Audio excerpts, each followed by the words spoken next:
Doa selesai. Sebelum ini Bu absen dulu ya, nanti yang namanya dipanggil bilang hadir. Adinda Dwi Puspa Kencana, Ananda Jaki Kurniawan, Anggun Aswindirati, Hadir. Arina Dia Faiza, Rifki Rivaldi. Nih Ibu lihat dan kayak lesu habis mata pelajaran apa? Matematika. Kayaknya kita speaking dulu nggak sih teman-teman? Kayaknya lesu banget. Maju ke depan.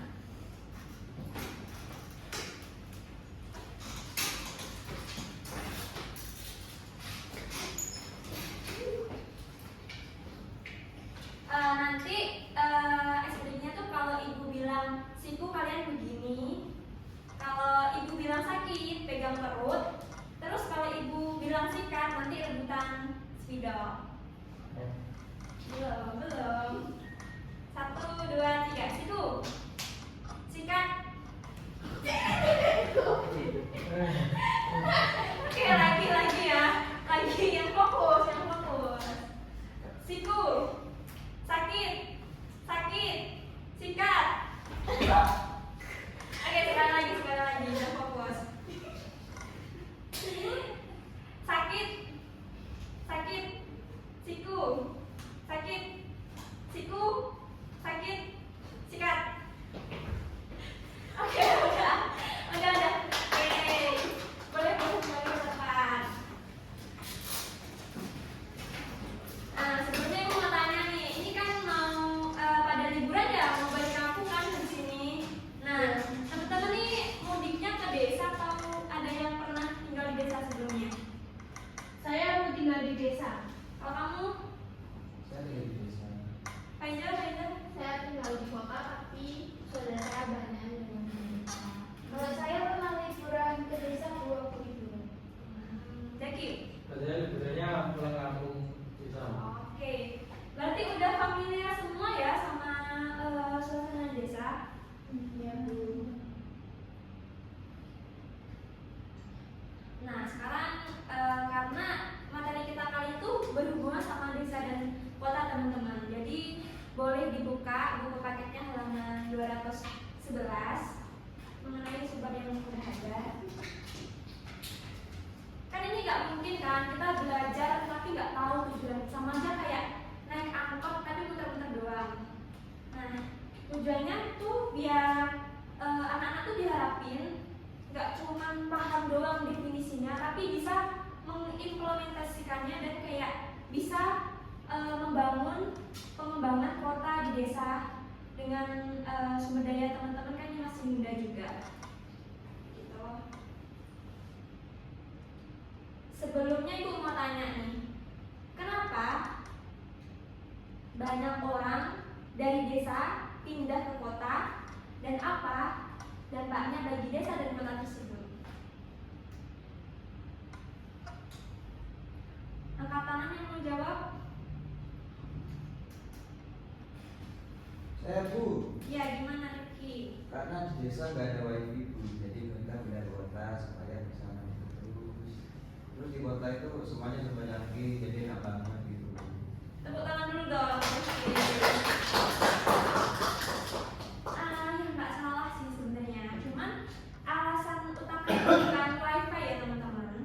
Alasan utamanya tuh ya memang benar. Di kota tuh fasilitasnya tuh lebih modern, infrastrukturnya tuh memadai. Namun tuh yang menjadikan orang dari desa pindah ke kota tuh karena daya tariknya kota teman-teman. Jadi kan lapangan pekerjaan tuh di kota tuh banyak, infrastrukturnya bagus. Tapi ada masalah lain. Misal kita SDM kita nggak mumpuni untuk di kota tuh kita akan menjadi orang yang malah bermukim di pemukiman kumuh karena dari segi SDM kita tuh nggak memadai teman-teman. Jadi Ibu harap teman-teman yang di sini tuh juga memikirkan tidak hanya gimana cara kita kerja di kota, tapi juga bagaimana cara kita mengembangkan desa. Mungkin seperti adanya pariwisata lokal di desa ataupun membangun ekonomi masyarakat desa. Oke, dari sini ada pertanyaan nggak?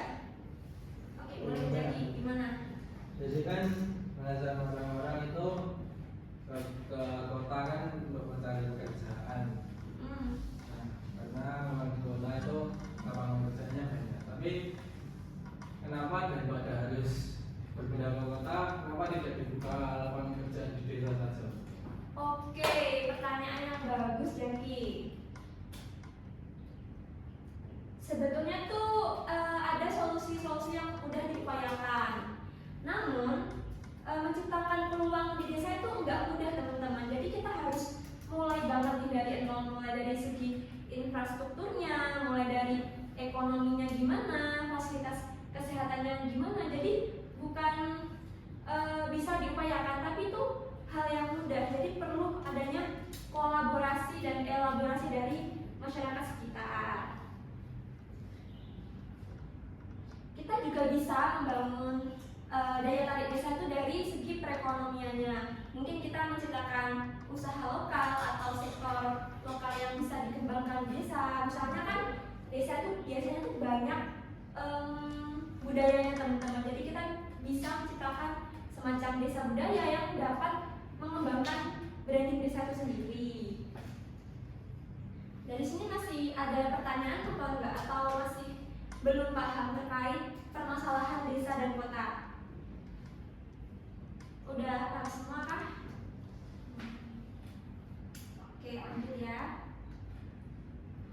Nah, biar teman-teman lebih memahami lagi, sepertinya kita mau bagi kelompok biar bisa diskusi. Ini nama kelompoknya ibu yang bagi ya, Ibu Sepin, Pak.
Kemudian ada Adinda Dwi Puspa.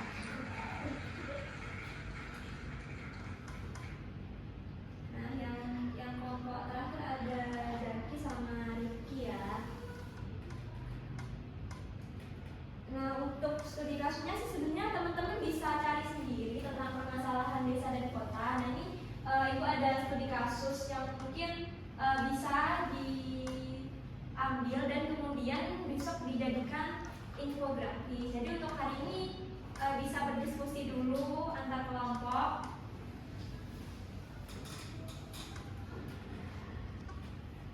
Dan mungkin ini juga ada video tentang faktor dampak dan interaksi desa dan kota. Tapi di kotamu, kamu berpikir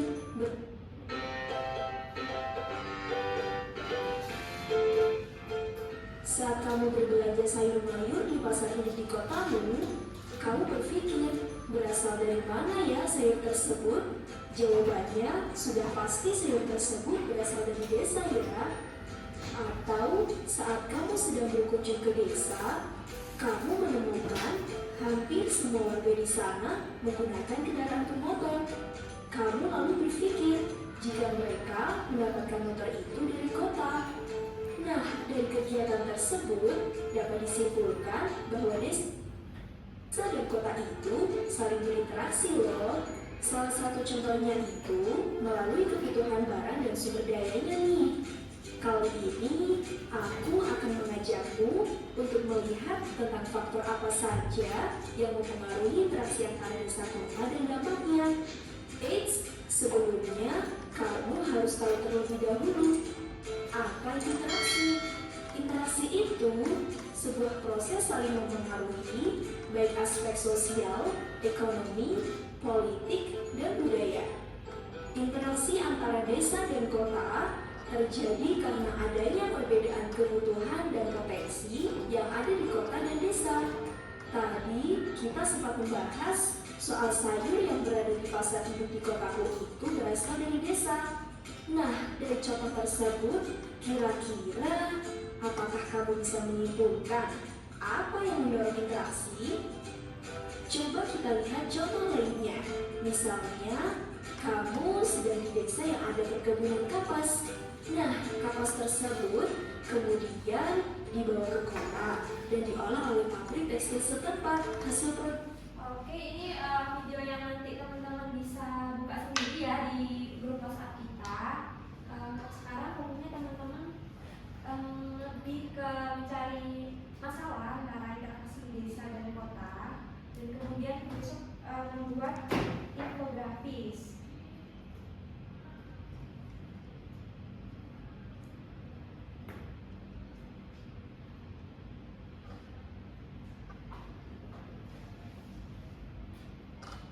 Nah, apakah ada pertanyaan terkait tugas besok?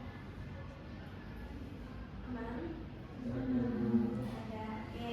Nah, infografis besok tuh dipresentasikan, jadi saling tukar pendapat bagaimana permasalahan antara desa dan perkotaan. Kalau tidak ada pertanyaan,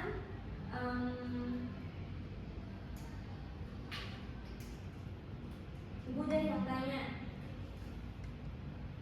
Kan dari diskusi tadi kita tuh semakin paham antara masalah yang ada dalam interaksi desa dan kota. Nah, dari teman-teman sebelum kita menutup pelajaran, apakah masih ada yang mengganjal atau ditanyakan? Oke, tidak ada ya.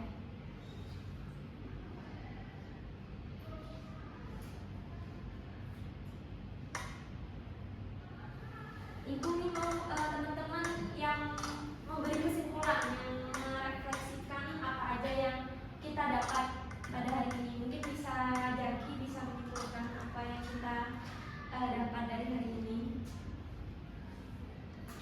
Kesimpulan. Jadi kesimpulan hari ini, interaksi desa kota terjadi karena adanya kebutuhan ekonomi, sosial, dan infrastruktur. Urbanisasi bisa memberikan manfaat, tetapi juga menimbulkan masalah jika tidak dikendalikan dengan baik. Oleh karena itu, pengembangan desa menjadi salah satu solusi agar tidak terjadi ketimpangan antara desa dan kota. Tepuk tangan dulu teman-teman. Nah, sebagai tindak lanjut, besok jangan lupa ya tugasnya teman-teman tentang interaksi desa dan kota. Terus dipersiapkan sebaik-baiknya presentasinya besok, karena untuk penilaiannya teman-teman juga. Terima kasih atas kerjasama dan partisipasi teman-teman pada mata pelajaran kita hari ini. Mungkin ada yang mau memimpin doa? Oke, silakan.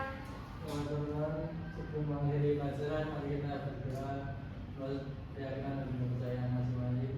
Doa mulai.